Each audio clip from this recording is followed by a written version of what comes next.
Hello! In this video, we will learn about shapes called quadrilaterals. Quadrilaterals are shapes with four sides. 1, 2, 3, 4. To be a quadrilateral, all four sides must be connected.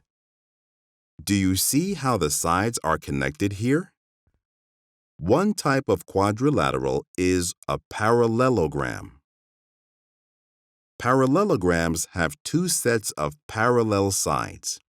Sides are parallel when they can go on and on forever without crossing over each other. This is a rectangle. Rectangles are parallelograms with four right angles. Right angles form a square in the corner. This is a rhombus. A rhombus is another type of parallelogram. It has four sides that are all the same length. This is a square. A square has four equal sides.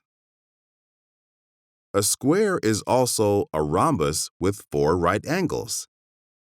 That means it's also a rectangle.